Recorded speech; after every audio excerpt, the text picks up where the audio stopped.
Hey everybody, Garrett Comats here. The following episode of City Make Spence was recorded on Monday, October 13th, the 2025 year of our Lord.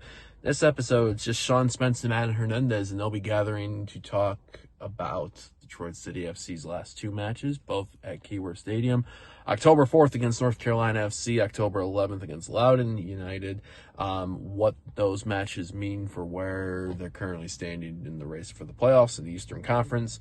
Probably talk about the next two matches that end this regular season, along with some Black Arrow thoughts and maybe some other things that'll come up. So sit back, enjoy, take it all in, and as always, hell yeah, brothers. Call.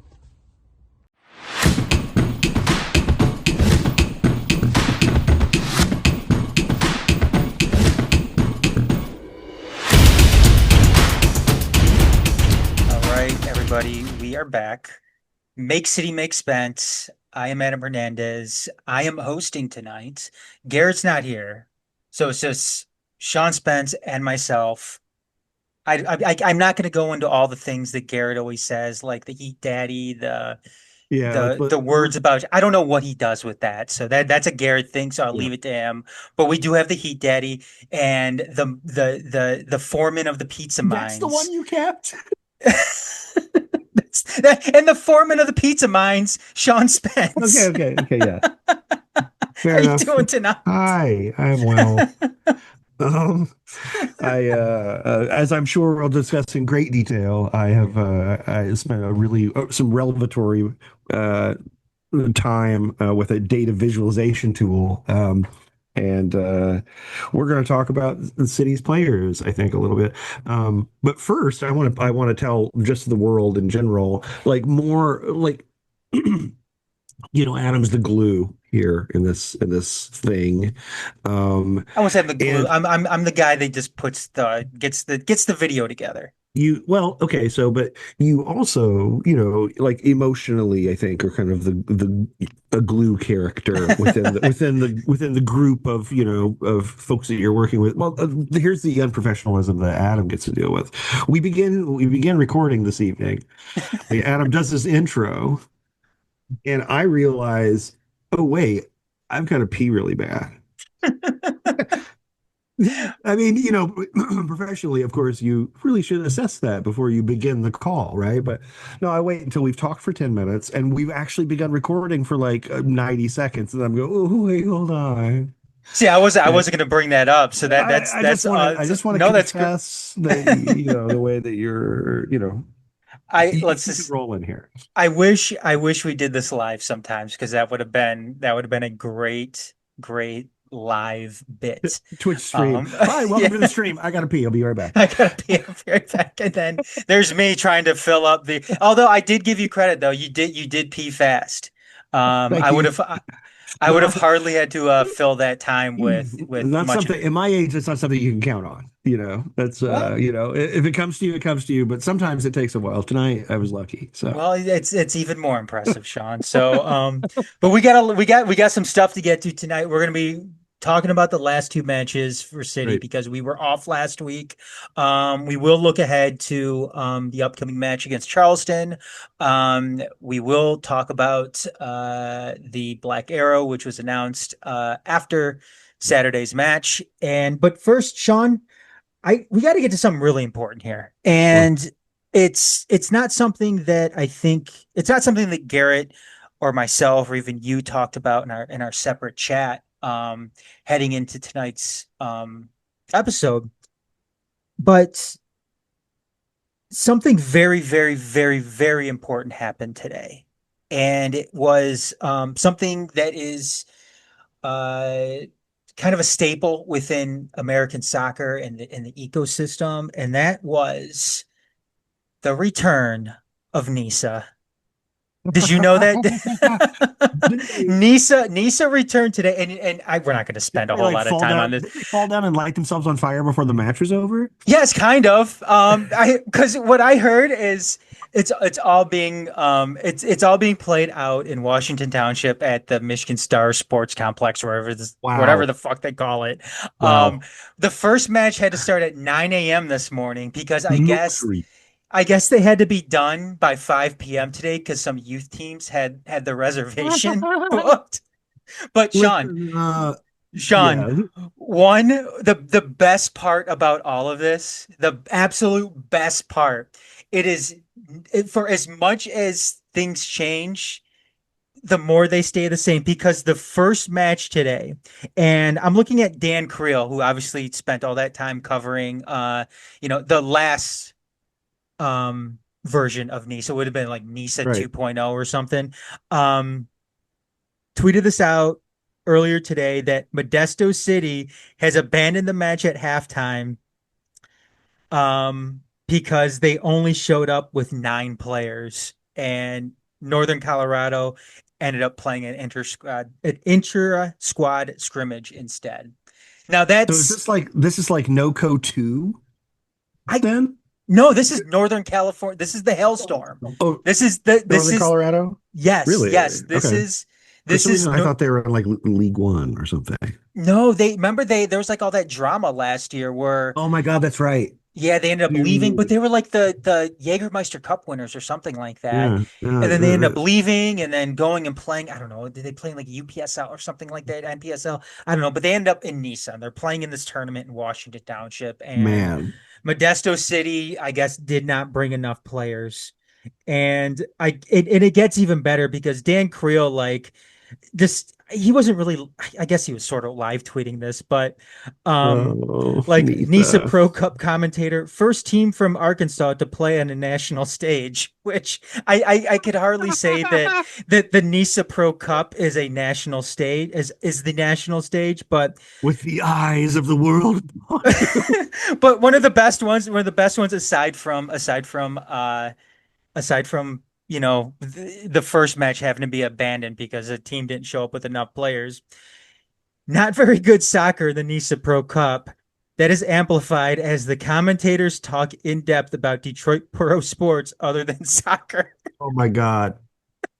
So it just like turns into like lions and tigers talk.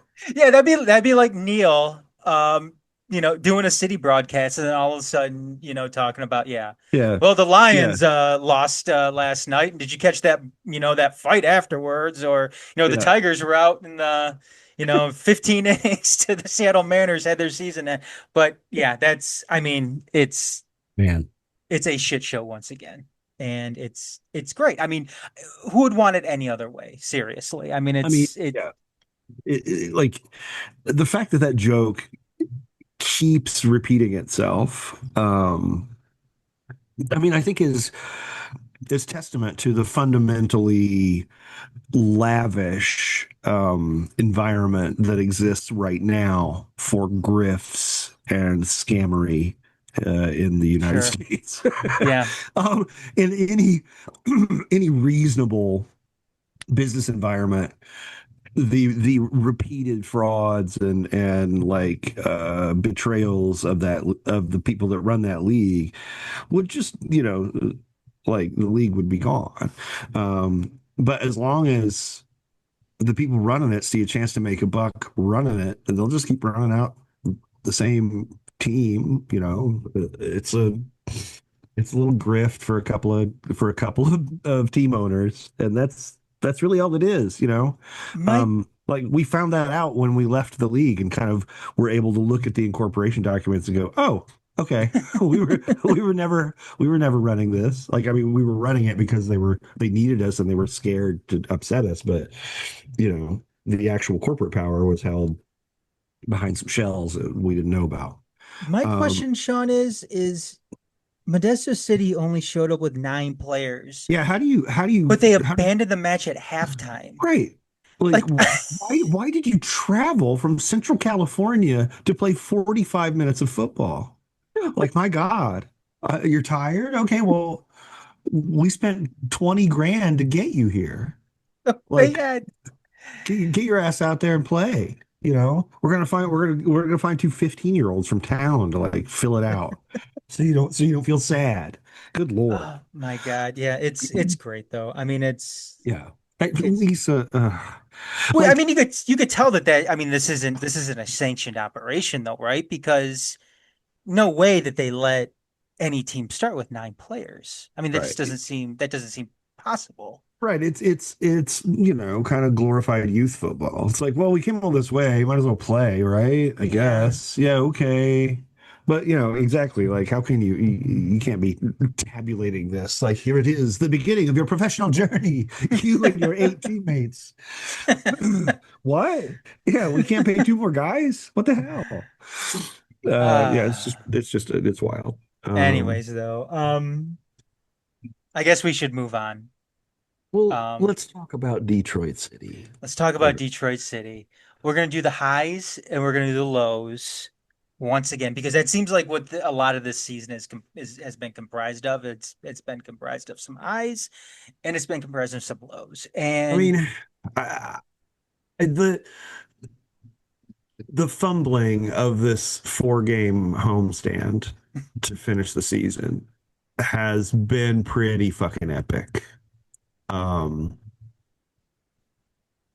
you know, I think the last time we recorded, I think um, was it right after the Lou City match? yeah, it was right after Lou City, Yeah. and we had like. I think the tone, like what I talked about at that point, was that we had played really fairly well in the three losses we had just had. New Mexico, Lexington, Lou City. Like Lexington was a Yes. match we kind of dominated and just didn't get a goal. Same thing with Lou City. Like we won the XG thing. We kept the ball well against both of them and put forward a similar kind of performance against North Carolina and got a 2-0 win. And so, at that point, I'm feeling like, look, at least we've established like this is how we play. This is a level we play at. It's pretty high. The level is pretty high enough that it takes pretty significant variance for us to lose even to very good teams. Like Louisville City is the best team in the league, right? Um, and and then we played Loudoun. Uh, and just showed like we played very well through two-thirds of the field, I would say, Mhm. and just could not get the ball into attacking positions to get shots. I mean, we didn't have a single shot in the first half. Not a shot on goal, not a shot off goal, not a shot, no shots. Um, in a half is at home, in a match where you understand you need to win. Yep. And the game, you could tell that each team wanted to win. Like these matches have been, especially North Carolina and Loudoun, the two that we're talking about tonight, mostly, have been very like full-blooded, end-to-end, competitive, like playoff energy type matches, right? Both teams really going for a win. Not, um, the thing Loudon loss to me, first of all, having apparently Kobe was sick, and so we had to take him off at halftime, and I think the inadequacies of the Jay Chapman, Ryan Williams central midfield, which have been like put aside since Kobe has arrived, Sure. reasserted themselves. Hmm. We couldn't control the tempo. We couldn't control the phase of play that the game was in. We couldn't keep the ball. So we began devoting more and more resources toward keeping the ball, like having the center back step into midfield and stay in midfield to give us an extra man. Um, all of that to kind of combat the fact that we don't have that calming presence that Kobe provides, where he can. Sorry, I'm really congested here. Where he can turn away from pressure and slow things down or speed things up by going direct with a pass that puts an attacker into a chance to shoot immediately. Absent that, we've got two very busy, hardworking midfielders. Ryan's maybe is more considered. slightly better passer. Jay, very box to boxy, a lot of creening around, a lot like he creates a lot of chaos. But we aren't really trying to play chaos ball anymore. So, and it really felt to me like, especially the last 30 minutes or so, like you were watching Loudoun work out how they were going to beat us. They're like, okay, well, if we let them set up, it's going to be very difficult. But this, our, inside right thinks he can beat Devin. And I can't remember what the dude's name was. He was a right wing back, but he played as an inside right too. And when he jumped into play, his pace, caused problems for Devin throughout the match. And then, on the deciding play, it was his pace and strength on the ball, his ability to kind of take the hit from Devin at the top of the penalty area and keep his balance while Devin fell over. That made the whole play unfold. Right? After that point, it's just like simple math, right? Stevie's got to step. The moment he steps, you center it. It's a tap in, bing bang boom. And like watching them slowly dial that in, like, okay, we're going to hit on a counterattack because against the settled defense, we're getting nothing. And they are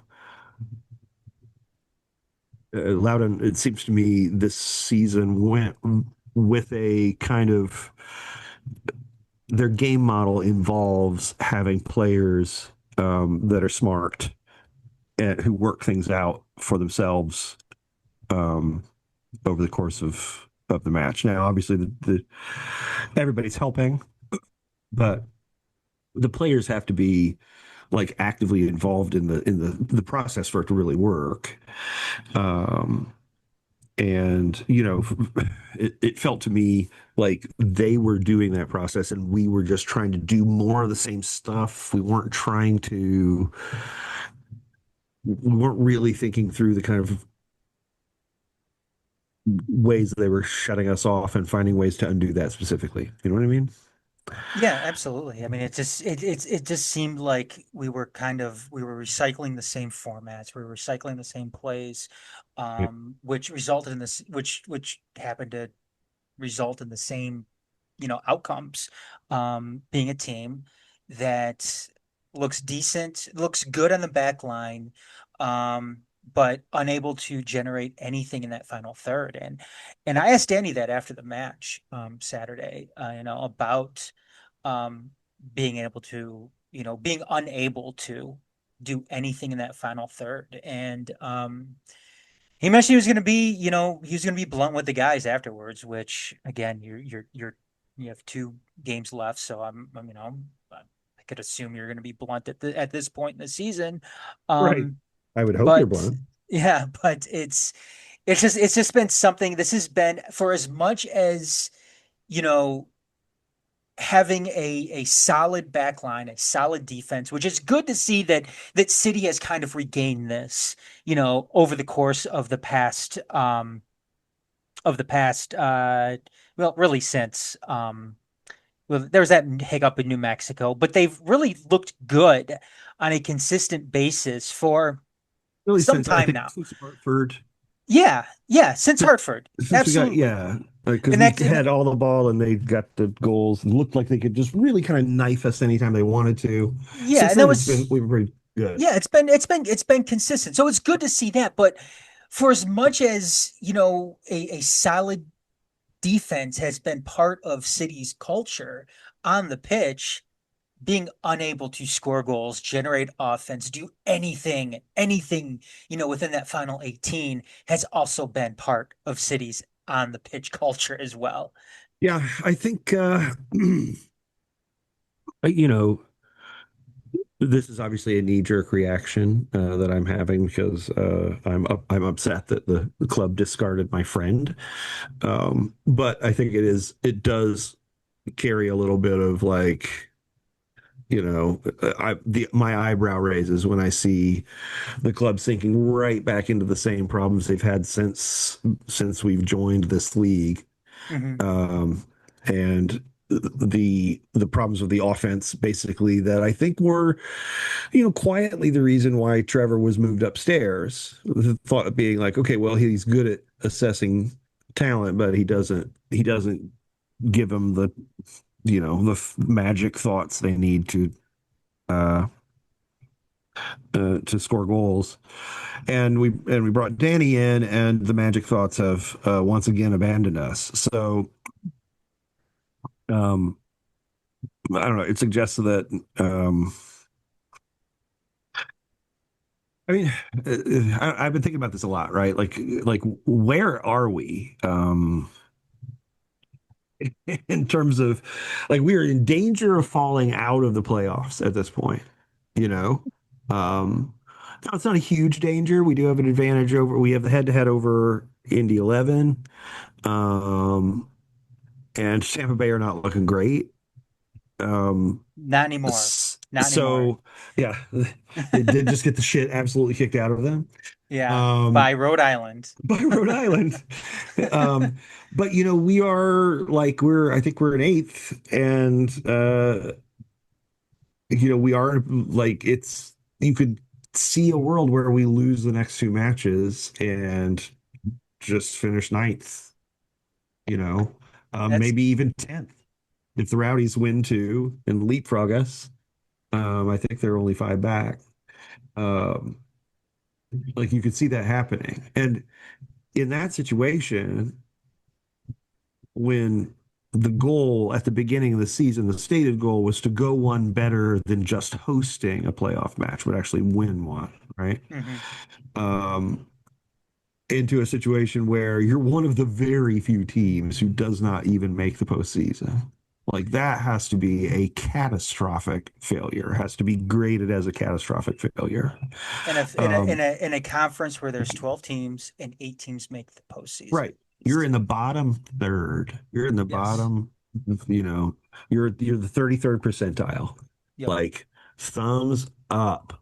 But that just goes to Um, show how bad things have been in the East, though, Sean. Because, right. like you mentioned, this has been a horrible homestand for them, where they won one match, um, and they're still in the driver's seat. They still control their own destiny to make the playoffs. Their magic number to clinch a playoff spot right now is 4, which essentially results in a them at least getting a point this weekend against Charleston, which is a tall order, but it's possible. Yep. And Indy losing to Loudoun, which again is entirely possible. So it's entirely possible that Detroit clinches a playoff spot this weekend, for as Yeah. bad as they've looked. Right. Like, it feels like there were there are stopping off points all along the way here. If they don't get the goal called back, the early goal called back against Lexington. Mm-hmm. You can imagine them going on to like really control that match and win. They had some misfortune. It's like there's there have been opportunities in all of these matches for them to turn this around. They're not being destroyed in any of these matches, right? It's competitive, but like, this is I have to say that, even if they win two matches to finish the season and finish, sixth, that's still failing. Yes. Yeah, there's no way Um, for them to. I mean, at least not in the regular season for this them team has, to. yeah. Now, obviously, you can make everything good by, getting on a hot streak in the playoffs. Um, and there was a point there where I thought that was kind of what we were looking at. Beat North Carolina. If we could just beat Loudoun, like, okay, have a good performance against Charleston, win against Rowdies, you're kind of, but that isn't what happened. Um, and I've the the inability to consistently create good shots despite, Ates's really good form, um, And despite the increasing involvement of Haruki on the right wing, who is a fantastic playmaker from out wide, Hmm. like really, I think an important addition to the 11.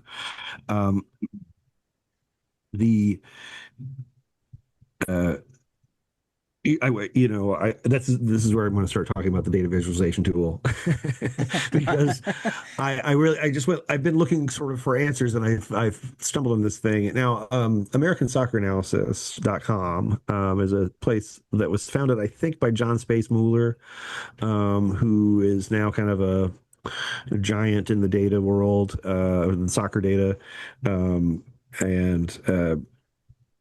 but at the time when he was sort of, doing post grad, he built American Soccer Analysis as a place for nerds to get their nerd on and do lots of regressions and shit. And they've got a new data visualization tool which is phenomenal.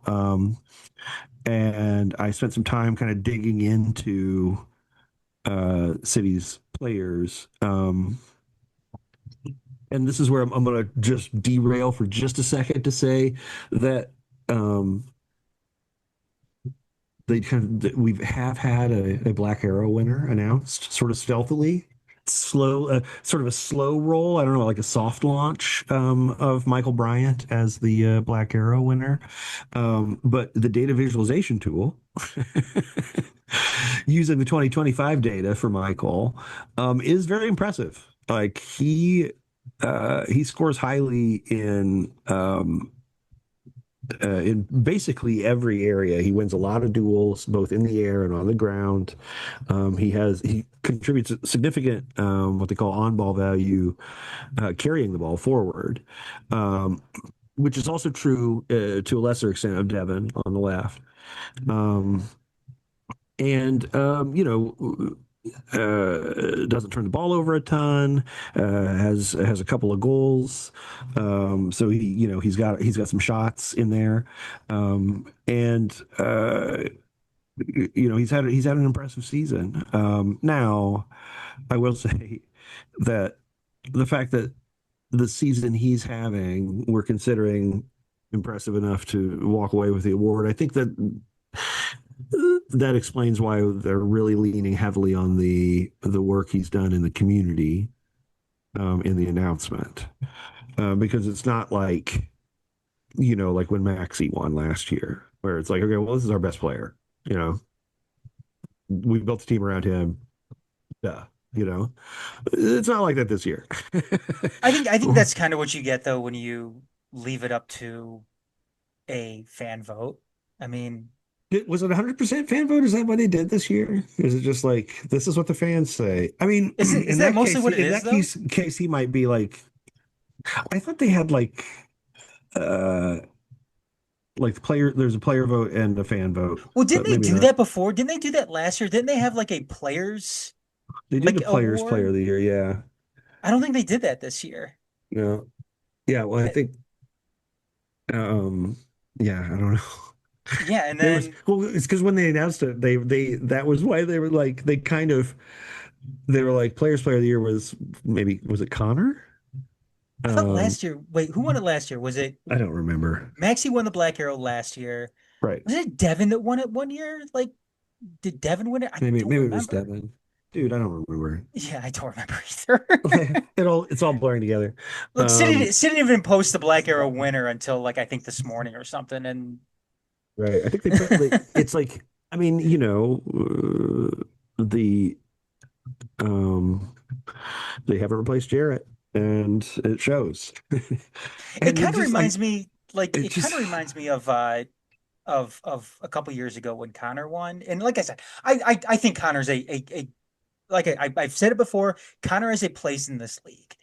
But when he won oh the for Black sure. Arrow, I think he won it solely based on that bicycle kick that made like the Sports Center top 10. Yeah. And that was like the last year of Nisa, I think. So, Yes. Well, I mean, um I think Connor was for Nisa, he was above the level of Nisa. sure. Um, Like he was a considerably above average player in Nisa, where I think in the USL Championship he's kind of like a replacement level player, pretty much. Mhm. Which is no shade, like No, that's absolutely good. not. Yeah. Um, but that's the end of the happy talk about Michael Bryant winning the. It's great. I'm glad we had it. I'm glad we've named somebody, because this year there's been really not any performers where you say, wow, like they've done something. They've etched their name in the memories of Detroit City supporters. Yeah. Like, no, not really. Um, and it's like that. Like, you're not going to have new heroes emerge every year. Sometimes you get a year that's kind of like this, and maybe who knows? Maybe Jesse El Cedeno goes bananas in the playoffs and shows why he's had so many minutes in an attacking space without creating a lot. Um, and realize that, we just kind of have been underperforming his numbers or something. I don't know. I mean, that that's the other things that I found in the visualizer, because these are normalized against other players who play in those positions, right? So Mhm. you know, you can look at, like, okay, give me a visualization of Darren Smith against an attacking midfielder against a winger, and these are all league-wide averages for the USL Championship. They're not like apples to oranges. These are, against other players in the league playing in that position. What And about, go ahead. I was gonna say, well, finish your thought. Now I'll get to mine. Um, and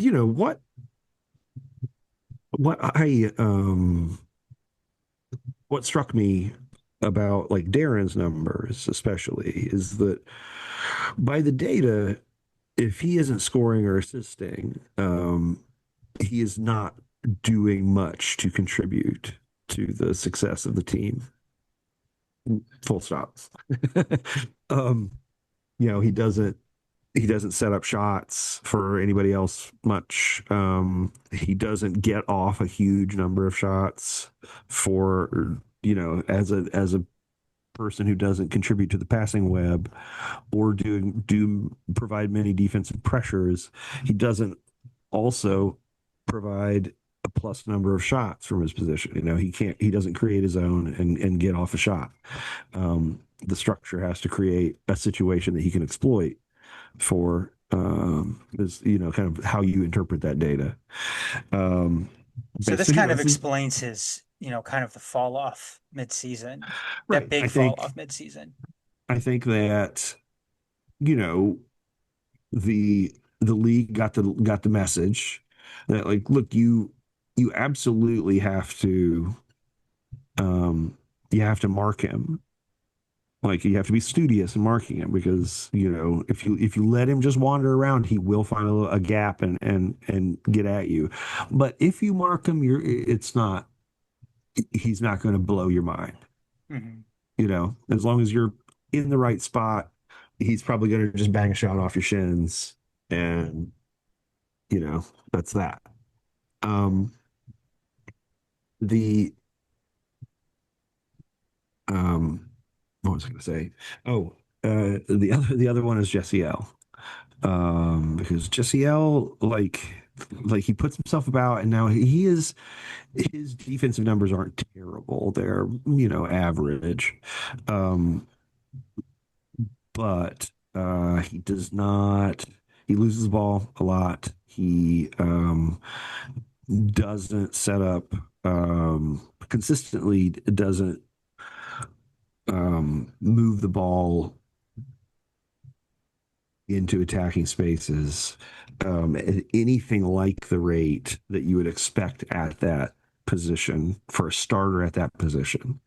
Um, like, he's in the 33rd percentile of almost every attacking, on ball value for his carries, the assist value of his passes, his ability to create big chances, his like, all of that is bottom third of the league. What is And the sample size for this, Sean? Is it this is comprised of it's this whole season. is this whole season? It's Okay. 1,813 minutes, Okay. 20.1 90s.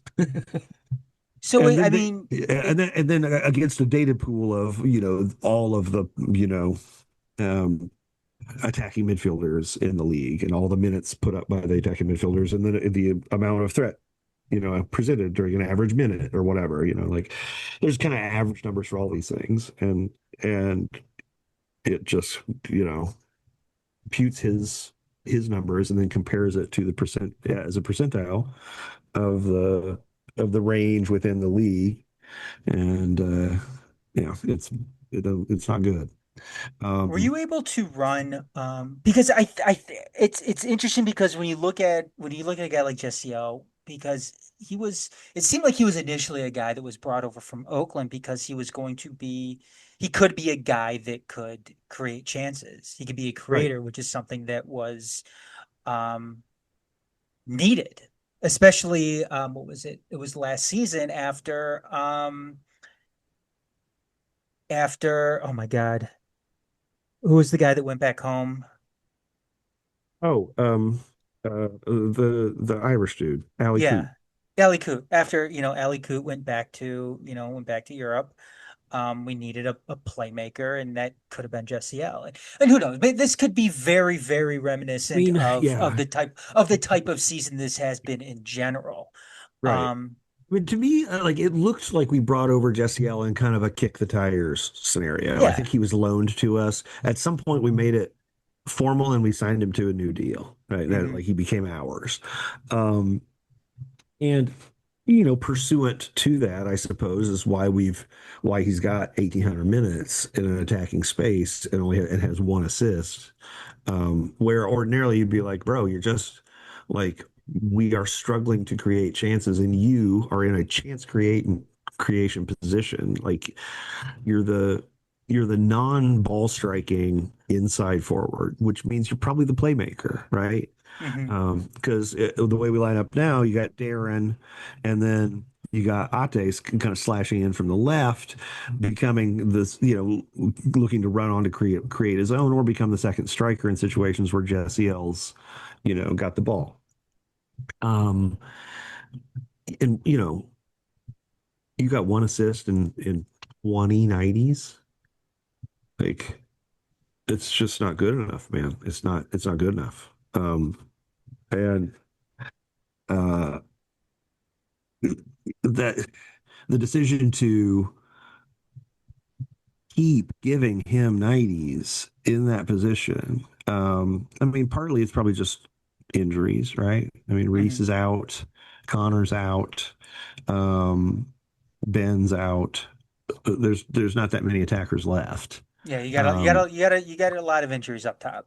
right. And I mean, but I would say that you would think going into this season, if you're putting your players on the board, I would think that the three that we've got starting now are the three that you consider the most gifted and that you hope grow into playing together. Hmm. And, Reese and Connor and Ben, probably less Ben, but maybe even all three of them, like they're going to be in the mix for minutes, but you're hoping these three really click and like get it popping. Um, and that's not that's not the way it's going. Ben Sadly, was walking without crutches though after the match, which is a good sign. I mean, it's a good thing. I know it's a long way off with him, but it's a good sign. Walking without crutches. Were you able to run Kobe's numbers before the site crashed, Oh Sean? yes, Kobe's interesting as a central midfielder. He's a really solid all rounder with really good ball retention numbers. He doesn't give the ball away a lot, and he does create. He creates he, like the value of his passes to the kind of overall outcome is very high. Um, so he scores pretty high as a defensive midfielder. He scores even higher on the creative aspects because it's the same numbers. Like you're just comparing him to the defensive midfielders, like okay, wow, he's like he is a classic deep line playmaker. In the is what the numbers are describing him as. He's somebody who wants to kind of he can control tempo. He wants to float into space and and make the decision that leads to good things, but not usually directly to goals. Um, and yeah, his numbers look really good, except for his defensive numbers. He doesn't do a lot of ball winning compared to a real defensive midfielder.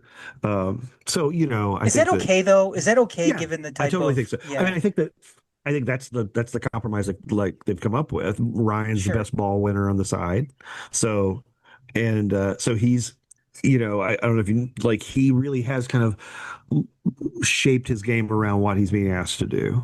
I'm sure Ryan Williams would love to play a lot of Hollywood balls. Like he can shape a football, right? And but that is not at all what he's being asked to do. And he's like a really team oriented dude, obviously, because he has completely changed his passing orientation and the way he plays. He's trying to win the ball, recycle the ball. He stays in front of the defense.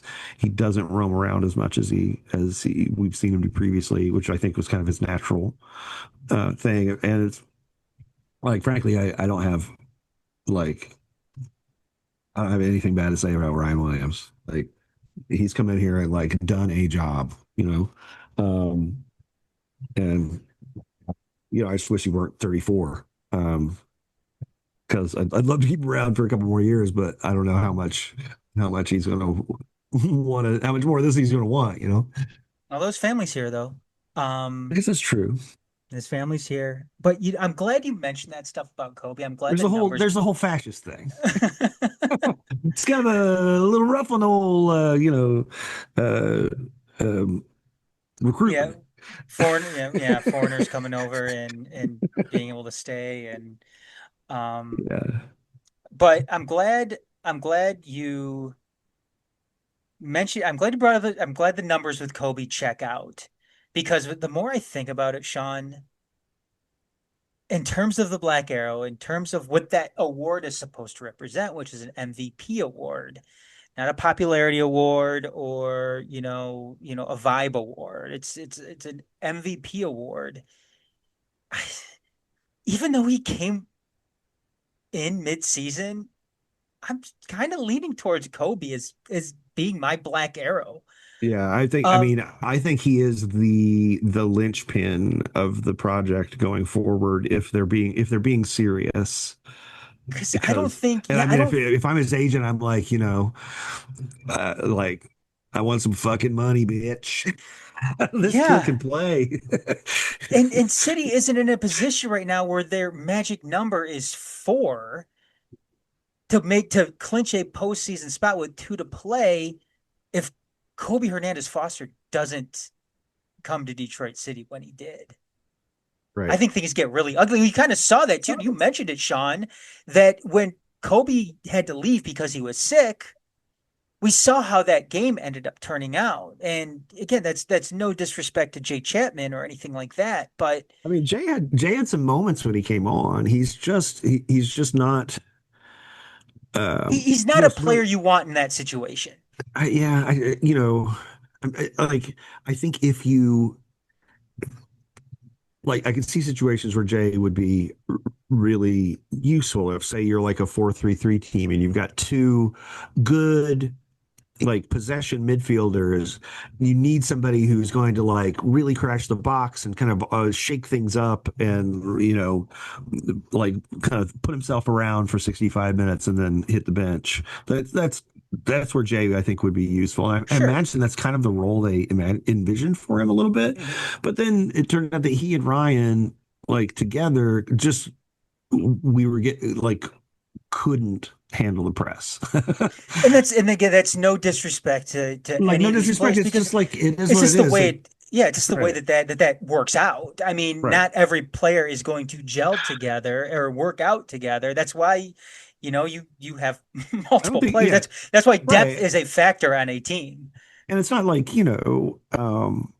it's not like the reason they were they were terrible against the press is because they weren't trying, or they Sure. clearly didn't, it's like, it's just not within their skill set. And like, so that's where you pivot and look at the talent assessment and the recruitment and all that stuff.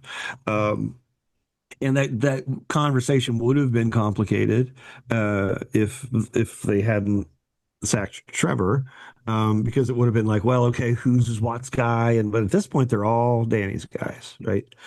Um, and um, yeah, I like, I'm really worried about this off season. Oh, me too. I mean, Because considering. like here, like, they haven't replaced Jarrett.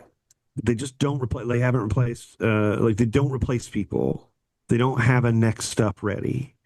And if we crash out and they fire Danny, and we could be looking at, like, Michael's had back problems. He could just be like, fuck this, I'm retiring. Uh, Stevie's had knee problems. He could be like, fuck this, I'm retiring. Ryan Williams would be 35, I think, when the next season begins. Like, he could be like, I don't know. Sounds like Matt Um, Sheldon's retiring too. That's kind of the word Matt I was Sheldon, hearing. Carlos is hurt right now. Carlos Saldana is hurt. Um, we don't have any insight into what's going on with Ates Juf, but I don't think we have a contract with him after the end of the year. Um, Ben's rehabbing. Reese is hurt and really on the outs with Danny is what I've heard, as my understanding. Um, Haruki, do we have a contract with him? Like, who are we going to come back with next year? Who can we look at on this roster and go, okay, well, I feel good about that for next year? Isaiah LaFleur, he's on loan. He's on loan. Jordan is Adebayo Smith is on loan. Dom Gasso has vanished. Although I did give his brother came in and bought a pizza from me, and I was like, hey, Dom Gasso? He's like, yeah, he's my brother. It's like, okay, well, yeah, I know him too. Sebastian Michael Bryan, I Guinzotti. know. No, Michael Bryan, I know, is signed through next year. Okay, So so we're starting with, we got Michael Bryant. Whew, okay, we're good. Never mind. Um, Stephen Carroll, I think, is signed. yeah, I mean, but what I'm saying is, like, it's possible to look at this roster and look at the number of injuries and the Oh yeah, age of this definitely. and all the contracts, and imagine, like, and what I'm worried about is that, like, I don't see that they have any infrastructure to, like, they need to be signing players for next year, not right now. Um, and I just really hope that isn't being left entirely just to Danny, because does that mean that, like, it doesn't matter whether we completely flame out and, like, miss the playoffs? Danny's coming back. Is that the deal? And if so, why? Well, it seems Why like he doesn't is even know what his situation is right now because like, there is. yeah, like, what I'm saying, yeah, that's what I'm saying is, like, there's just so much uncertainty around everything around this club, and I don't like to imagine, like, I don't, you know, there's no reason this club has to have a terrible 2026 just because we don't have enough concentration to do that and do the stadium deal, or something. Um, and, like, I don't know. I'm really worried. I'm really worried. Now, um, results wash everything, right? So, if they can go on the road, beat Charleston, beat the Rowdies, win a couple playoff matches, everybody's fired up for next year. Like, it's Mhm. just, like, that is why making your career in football is a crazy fucking thing, because the game is so low scoring and various that you can feel exalted um for no good reason, and you can be downcast for a similar lack of good reason. And I don't know. We'll see how it goes. Well, speaking of worried, how worried are you about this Saturday's match against Charleston? Oh, terribly. Yeah, I The first goal will mean a lot, I think. If we can get the first goal, um, then that will, I think, give us an intelligible route to getting some points there. Um, if they score first, and they have tended to score quickly against us recently, if I remember right. Um, if they score early, I am worried about us. Um, I'm worried about a team that has you know 4 clean sheets in its last 5 matches. Like has not scored in 4 of its previous 5 matches, having to suddenly be in a position on the road against let's face it, a better, deeper team. Um, and a team where, Ben always has a motivational advantage, I think. And who can blame him? Like I would be that way too. Um, Sean, you've been around this team for a while now. You've been around the club for a while. And again, there might be a lot of people out mm, there who maybe don't realize that Ben Pirmann used to be the coach of Detroit City FC before Trevor got here back in the beginning of 2019.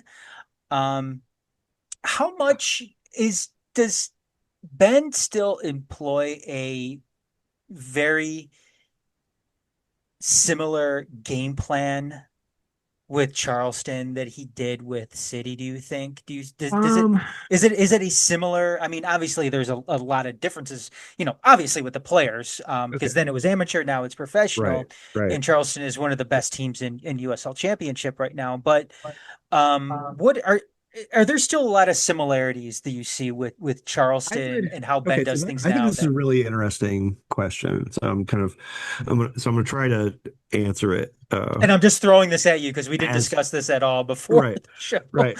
I think that okay, so I would say you're looking at what he's doing tactically now compared to what he did with Detroit City. It's really very different, mostly because of the different levels. Like, I think he was intelligently pragmatic about his tactics with City. That it's a part-time amateur team. You're only you get in training a couple times a week.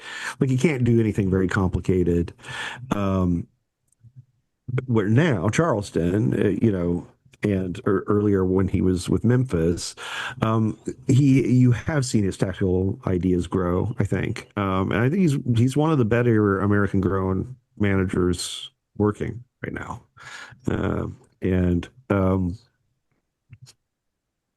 I would say that the similarity, the things that he's carried forward are a commitment to um, pragmatic game management. Um, you know, not being not being dumb fucks and giving things away. Mhm. Um, he is his team. Light. He's his teams have always scored a decent number of goals, but he doesn't seem to have a particular offensive style. He really can change it up depending on the personnel that he has. This Charleston team when he can run out like Aaron Malloy and a really technical control midfield, then they go out there and play control. And keep the ball from you and try to create those kind of fake transitions by quickly transitioning from sort of deep in midfield right through to the attack, but the ball's the whole time in their control. Very kind of like bright, um, kind of setup. Okay, um, when in 2017. Um, he found himself. He found Tyrone Mondi showed up, and he Tyrone over the course of that summer became, the hottest inside left in NPSL, like really unplayably good.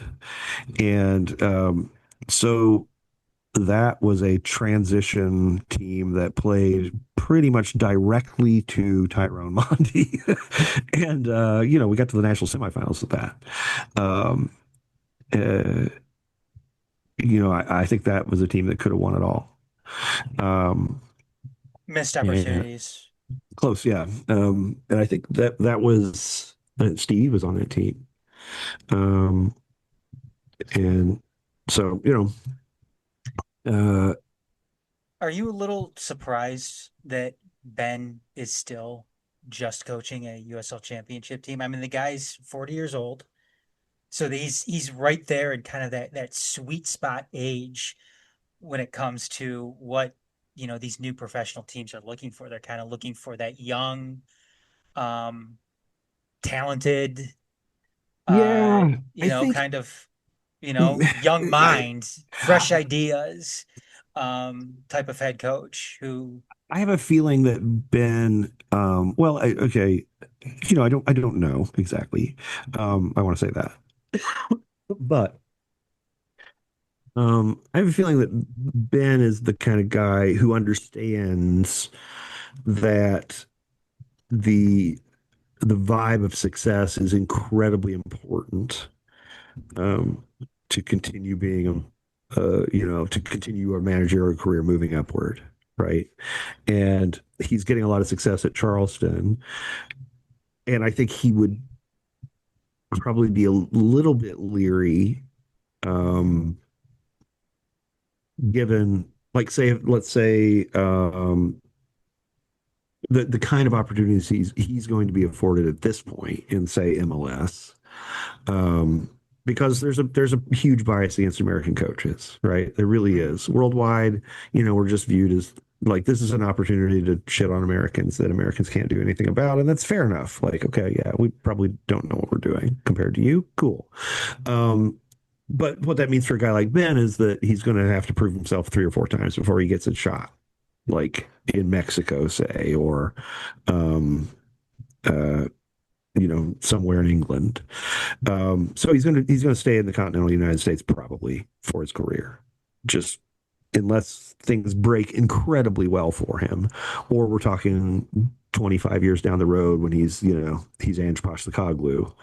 Um, so he's kind of a guy who, why screw around with something that's working? right. Well, and um, the stink of failure, like there's so often a bad MLS situation Yeah. unless there's something, there's a variable that's changed, is a bad MLS situation is going to just kind of stay bad.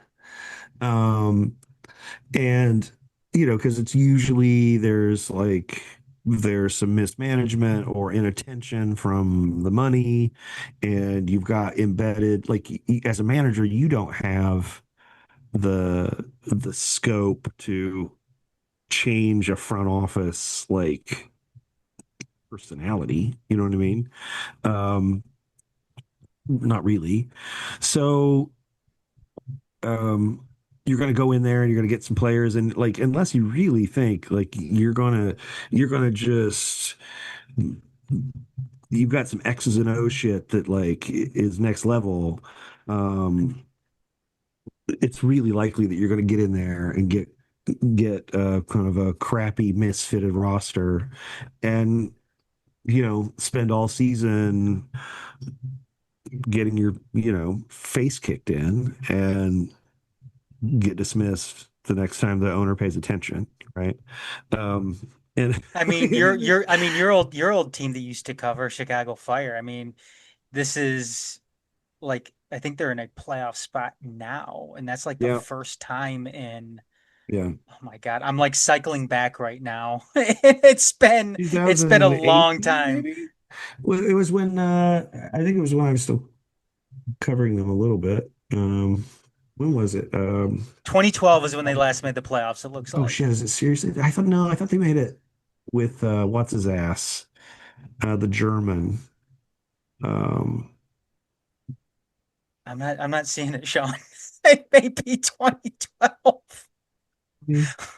Oh my God. In 2019, they were just on the outside looking in. They finished eighth. Oh my God. No, 2017. 27. Okay, yeah, 2017. Sorry. Okay. 2017. That's still a That's the long year. time. Yeah. They lost in the first round. They had Bastian Schweinsteiger.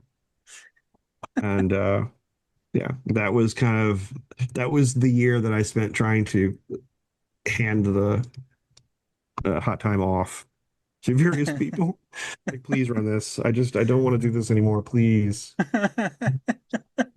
Like, hey, I'll do it. And like 2 weeks later, like nothing, like they haven't, Yeah. there's like writers writing, like texting me going, hey, this guy isn't, I got a bunch of articles that need somebody to edit them. Like, oh God. Yeah. But this is all exactly to your point, I think, though. I mean, Ben could find himself in a Chicago Fire type of situation where Yep. it just never gets any better for him, and he ends Yeah, up getting canned in 3 years. I think as I think he's made intelligent career moves up to now, and I expect him to. I figure he probably will continue to do so. I think the thing for him at this point is he's if I'm looking at this from like Ben Pirmann's point of view, you want to make Charleston into a great success, right? You want to win some cups with them. You want to bring some silverware. And then that's when you'll start getting recognized. Like, okay, this guy won the Open Cup last year, and they're romping to the championship title this year. Yay! That would be where okay, now you're going to start to get looks from other clubs, from big clubs. And I don't think anything's going to happen from overseas. Until he does it at the top level in the United States. And it's tough. There's whatever 30 how many MLS teams are there now? I just realized I don't know. 32? There are, 30? let's see. I know they've There are 30. There are 30 teams, yeah, which is crazy. which is against FIFA's bylaws, but whatever, man. Like, you're not supposed to have more than 20 teams in a division. And MLS is like, what? Huh? Yeah, No, they just blew past it. They're like, no, it's yeah, what? okay. It's okay. It's okay, bro. We're good. Right. Well, they're kind of like they for a while they were at 24. They're kind of like, well, the championship, right? That's big. Like, trying to maintain the illusion that at some point they could go to a real like league home and home schedule. But at this point, it's like, okay, well, it would be, you know, 58 games. They have as many teams as the NBA and Major League Baseball. Right. Yeah, they're just doing the American sports thing. It's billionaire friendly. It's proven. There's you don't have to. You can just steal like the Orioles paperwork and kind of highlight or white out a bunch of stuff and write in like your team and like soccer, and there you go. Boom. I could just imagine Don Garber doing that right now. Yeah. That can't be hyperbole. That has to be what Don Garber is doing right now with all Send of his someone over to Camden yeah. Yards. We need some paperwork. Bring a lot of white out and like, oh my God. Yeah, 30 teams. 30 teams in MLS right now. And you have to assume that they're still going to be adding too. Oh yeah. I Like, I mean, mean, with the fees they're charging. that's survival for them is adding teams. I mean, it's funny. Um, it's one of those things that I feel really pleased to have been correct about, which is that the Apple Plus deal was like terrible for MLS. I think it has to be disaster for Well, them. like even the money, like it's like they did everything they could to announce like a billions of dollars deal, but then you Yeah. divide it out by team per year, and it's like not that much. It's like okay, well, there's 30 teams, and it's a 10-year deal, so it's like 10 million a year. Like, Like well, I mean, if that would be huge for Detroit City, but for an MLS team, it's, who you have know, billionaire owners well, to begin you with. billionaire owners and your turnover is like 30-40 million. So it's not like this jolt of lightning like the Yeah. money is in the EPL or whatever. Um, and yeah, it really doesn't move the needle a lot. Like I could Um, picture Major League Baseball doing something like this, where you have a a built-in fan, or maybe even like the NFL, you have a built-in fan base. Like, would it be a good move for even them? No, probably not. But it's you're going to get a shit ton of people to you know, go over and hand over that type of money because they are, rabid about, right. American football. I just I don't see the justification for Well, MLS yeah. doing this. Not The soccer other in the the United other States. the other thing is that um you're building up to the World Cup Yeah. and you have removed the MLS is just entirely removed from sort of like the ecosystem of hype of about football in Hmm. the world. Like you don't get YouTube compilations of the greatest MLS skills shit or whatever because they heavily police it and they'll they'll copyright strike you the moment you put it up. And they Yep. have Apple's backing doing it. So Hmm. you've removed yourself from the conversation. And I just think it is like disastrously short-sighted Hmm. on the part of Major League Soccer. Like it's just one of those classic billionaire. It makes sense for billion. Like okay, but wait. Like how are we gonna create buzz? How are we gonna create the sense that we're doing the thing? Like and like well, if you don't care about that, okay. But I think you're not assessing the risk and reward properly then. Like you're being a bad billionaire. And um, you know, that's the frustrating thing to me about like this era is we've got these, you know, people with titanic economic heft, but they are plainly clowns. Like in in the public sphere, they're just like, Hmm. oh, that is some clownish nonsense. Like there is not a reason for that I'm actually kind of besides, surprised too that like CBS like isn't laying into this a little bit more with like their writers to like maybe kind of clown like you just mentioned, like kind of clown MLS and the well, maneuvers that that they that made with I their mean, yeah. broadcasts The just other side of that because. is that there's they just got bought by, another fucking dickhead. Oh It's, yeah, that's it's right. a Yeah, that's right. dickheadocracy. Yeah, Oh, that's it's true. so Isn't Barry Weiss or something running oh yeah, CBS News or she's something like she's the CEO of CBS News, right? that? Right. So Yeah, I mean, yeah, I'll tell you great. what, you are about to you're about to hear about every weird thing a 19-year-old with pink hair ever said to a professor. That's pretty much her beat. It's like Yeah. someone once suggested that capitalism was wrong. Like, let's go to the professor emeritus of capitalism being right from my university. Capitalism is right, you. Oh my God. It is, um, the crazy thing is that like here we're talking and like according to the pretexts that have been rolled out in public over the last couple of weeks, I could be imprisoned for saying that they're clowns, right? Like, um, basically every public utterance that isn't smiling and clapping along has potential legal ramifications in the land of the free nowadays. And Bonnie's gonna Um, be knocking on your door later mm, tonight. mm, yeah, not for the usual reason. No. Bam, girl. Um, yeah. Anyways, though, like we said, we got Charleston coming up this weekend. What's the kickoff time on that? What were Like we six. talking about? It's like six, I think.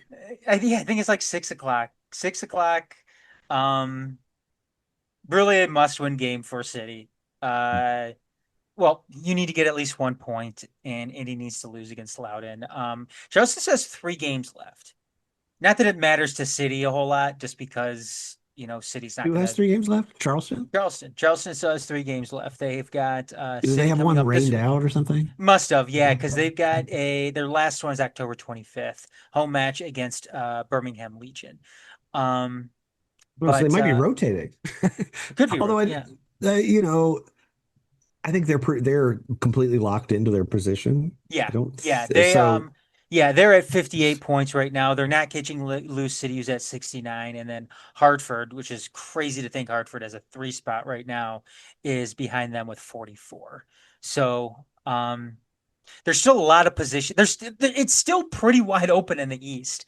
It's again, it's crazy to think about. It's crazy to think how this season has gone so far. Um, right now you've got Hartford with 44 points and City with 35, who hold on to that last playoff spot in the East, with Indy trailing them at 32. And like we said, even Tampa Bay still has a shot at the playoffs as well, who are at 30, but it just seems like they're kind of nosediving right now. But again, City, if they get a point this weekend and Indy loses, then they're in. If they end up losing and Indy wins, then they're technically tied on points, but Detroit has that tiebreaker. And then we go into that final weekend where Indy is on the road against Orange County and we take on Tampa Bay in Tampa Bay. So buckle up, um everybody.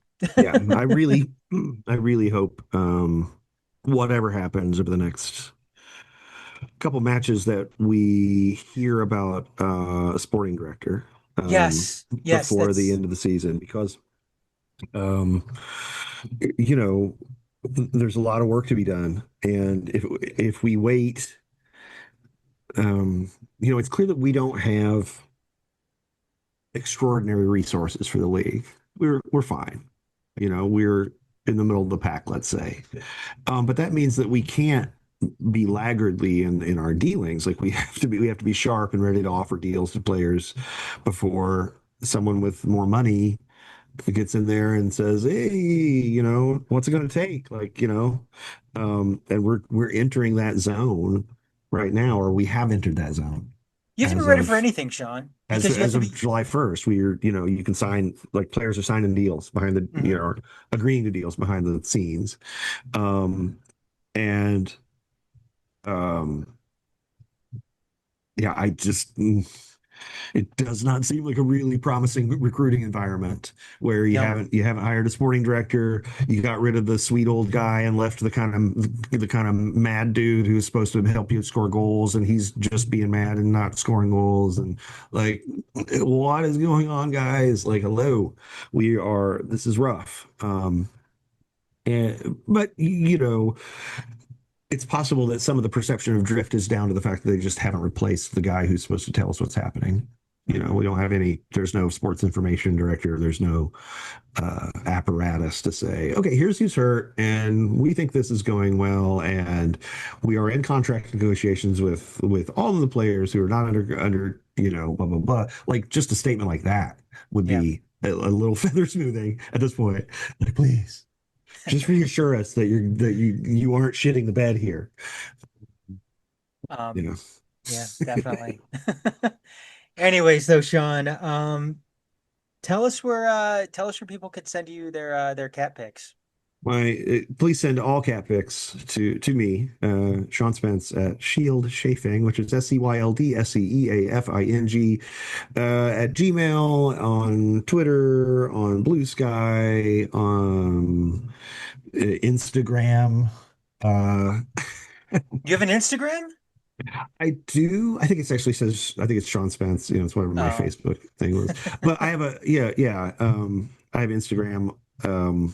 But I'm purely a lurker. I don't post things. I added it because I needed to follow things, or I need to be able to go, okay, well, let's look Sure. up what it looks like on there. So yeah, it's And then the website is Words About Shapes. wordsaboutshapes.patreon.com. Patreon.com/Words About Shapes. Oh, patreon.com/wordsaboutshapes. There you Yeah, go. it's very you know, it's mostly shapes right now, and not so many words about them at the moment. I am facing a like kind of titanic amount of blocking right now. It, it's difficult for I frequently process the feelings I'm having while I'm writing, by including those feelings in the writing in some way. And I've found the feelings that I'm having now, about the state of the world, are kind of rust coal kind of uh, feelings, and like the season one of True Detective, that guy Rust Cole, the ultra pessimist who is really just depressed because his daughter got killed. Um, uh, and it doesn't, like, I don't know. I'm struggling with it. Is what I'm saying. It doesn't come across in the work in an entertaining way. It is, um, That's kind of okay. primal That's okay. screamy. Yeah, no, that's So okay. I'm trying to figure out how not to be primal screamy, Hey, we because, need our outlets though, well, and I don't, especially now. I am leery, um, of confusing where my feelings are coming from and blaming City for the things I'm feeling in that moment. You know what I'm saying? Like, I'll start writing about City and I'll get pissed off about, like, the oppressive state of basically everything. And veer off into that, and then it starts sounding like I'm not exempting City from all that. Like, they're in the mix there. There's some, like, coarsening of the ties that bind, but not not at the same level So maybe if as City could do something within that 18-yard box, then maybe ICE wouldn't be separating families. right. You never know. Butterfly effect. Like, guys, do it for freedom, Yeah, you know? do it for freedom and democracy. Save democracy, get rid of fascism, score goals. Yeah. I um yeah, I think that you just need to go back to, what is it? It's Bull Durham, where he gives a speech about strikeouts being fascist, and like, ground balls are democratic. And I kind of feel the same way. Like, we should think of it that way. And, like, look, you don't need to score bangers. Bangers are fascist. We need to just have group goals. Let's get in there. Let's get a lot of movement. Somebody does something clever. Somebody else adds a little more cleverness to it. The next guy knocks it in. Yay. We need communal Um, goals. Communal Communal goals. goals, exactly. Yes. It's yeah, I mean, like we're getting into some of my longtime obsessions, which is like, okay, like, I constantly bugging my poor brother-in-law, who's like the guy I play a lot of board games with, and I'm always like, look, there's way, like, we need more cooperative games. Like, people need more practice working together toward a common goal. Like, we don't need like to learn how to compete now. We've got that. We've spent like 100 generations learning that, like, specifically.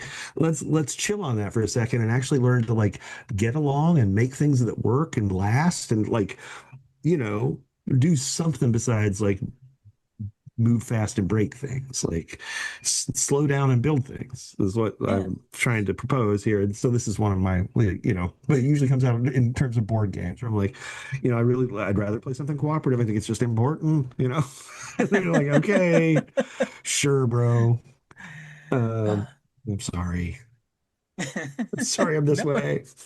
no, I Uh, mean, it's make City make Spence, and this is all part of it. oh Um, dear. let's see. For myself at TMSNX Adam, Yes. Twitter, Facebook, Instagram, Blue Sky. Um, check out the Majors Detroit and any major social media platform at TMS Next Detroit, Facebook, Twitter, Blue Sky, TikTok. Subscribe to our YouTube channel as well, youtube.com/The Majors TV. And make sure you subscribe to Make City Make Spence on any major podcasting platform, or any major podcast platform, whether that be Apple Music, Spotify, and leave us a 5-star review as well to help with that algorithm. You know what I'm Look, gonna we're probably do? serious about this 5-star review shit. Okay, Yes, we know where yes. you live, motherfuckers. 5 stars. Okay, not You know, 4. not 4, Sorry. not 3, Yeah, not 4.5, 5. 5. 5 stars. No comment. 5 stars. Done. You know what I'm gonna do too?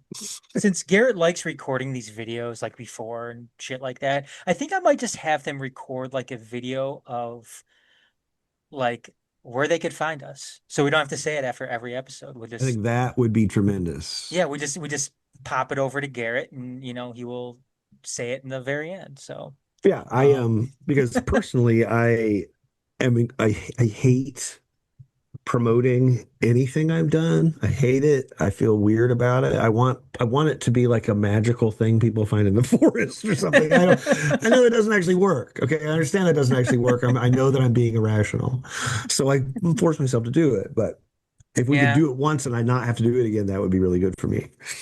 No, and I you know what? Producing on the fly here. I think that's what we're going to do.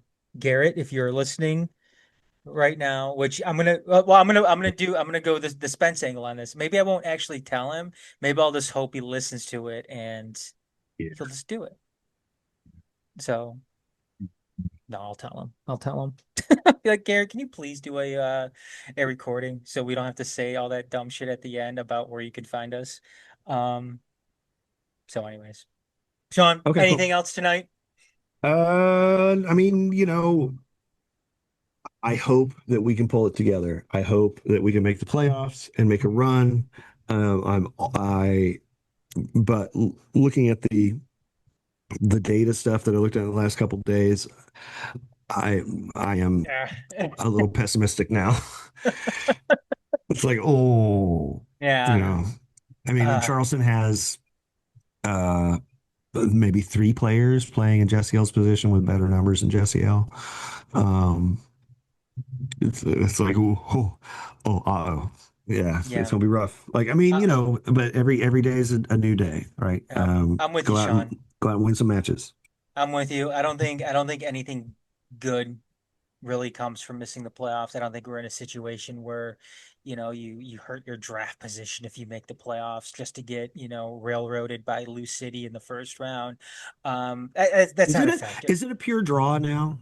Is it like, 1 versus 8, 2 versus 7? Is it like that? Yeah. They don't have that play-in shit where it's like 1 and 2 sit out for a week while everybody else plays. No, yeah, I think that left a couple of years ago when they added that 8th when they went to 8 spot. Okay. Yeah, so because before the first seed got the bye, and now it's just straight 1-8, 2-7, 3-6, 4-5. So like the most likely scenario is we get across the line through a combination of getting a point or 2 and Indy not winning out, and then we get fed to Lou City like being thrown headfirst into a wood chipper. Yeah, we're either playing Lou City or Charleston. That's probably what's going to happen. So stay tuned, guys. We'll be back at you again next week to recap that. Yeah, we are going to come back next week. And it's going to be more positive. God damn it. Yep, to recap that Charleston and Detroit City FC match. So for Sean, I'm Adam. Garrett, making videos at home. We will see you next week.